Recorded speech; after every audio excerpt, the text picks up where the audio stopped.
Buti na lang, nakita ko kayo. Lobat ako eh. Kaya nga. Wait, pero Bel, paano na mangyayari niyan? Umalis ka na sa trabaho mo. Tapos yung totoo mong kapatid, pinaalis ka na rin.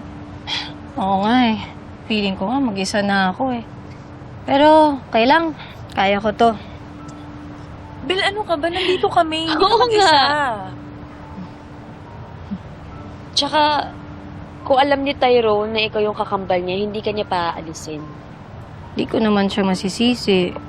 Napahamak kasi si Madam Jacinta. Pero, naniniwala sila na kasalanan ko. Pero Bel, dahil dyan, may hiwalay ka sa totoo mong pamilya. Kung yan ang makakabuti sa lahat, willing ako mag-sacrifice. At least, ako lang ang masasaktan. Sure ka ba dyan? Hindi ko na alam. Basta. Sakit. Tagal ko nang pinangarap na makilala ang totoo kong nanay. I've been longing for a mother's love for so long. Sana di ko na lang nalaman na si Nanay Rosel ang totoo kong nanay. Useless eh, kasi di naman namin pwedeng mahalin ng isa't isa, so ano yung point? Di naman pwede, di ba?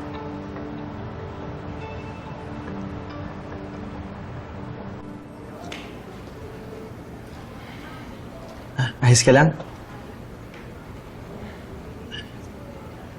Pinagsisiyan mo yung ginawa mo kay Bel, no? Ba naman kasi ginawa yun? Calix, may kasalanan naman talaga siya eh. Eh, sigurado ka ba na siya yung may kagagawa nun? Hindi naman ako magagalit sa kanya nang walang dahilan. Kala ko pa naman, kapatid na yung turing mo sa kanya. Ewan ko ba? Ayoko nang isipin yun. Wala na naman siya sa amin. Tara, doon tayo. Ayan, perfect. Makakain ko din yung chips ko. Maika. Wait, chips na naman. Alam mo, ikaw puro ka ganyan. Napaka-unhealthy mo. Ang dami-daming bread doon. Bread kaya bilhin mo. Mag-isip ka ng mga magagandang bagay. Yung mga masasayang alaala. Para sa ganon, hindi mo masyadong maramdaman yung hapde. Kung kailangan mo lang ng tulong, nandito lang ako.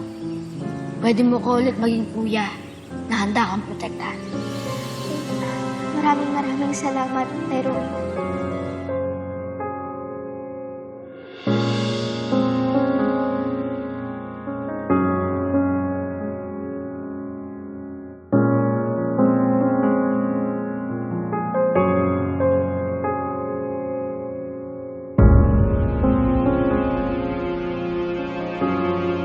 Sana nakilala ko ang tunay kong mga magulang.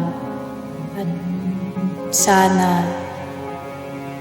sana mabait rin po sila kagaya niyo. Bibili ako ngayon, gusto niyo ba? Oo, sige. Eh, ako Spanish girl. Sige. Ikaw, Belle, may gusto ka ba? Bel?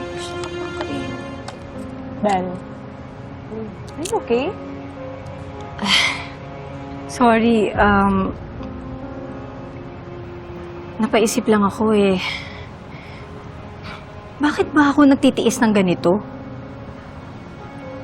Ang tagal kong hinintay na makasama ko ang buong pamilya ko. Ang totoo kong pamilya. Mayakap ang nanay ko. Dapat kasi... Dapat di ako lumayo sa kanila eh. Bel, what do you mean? Wala naman akong ginagawang masama eh. Alam mo, babalikan ko na lang si Tyrone. I need to make sure na okay si Madam Jacinta. At ipaglalaban ko na wala talaga akong kasalanan. Yan ang gagawin ko. Wait, Bel!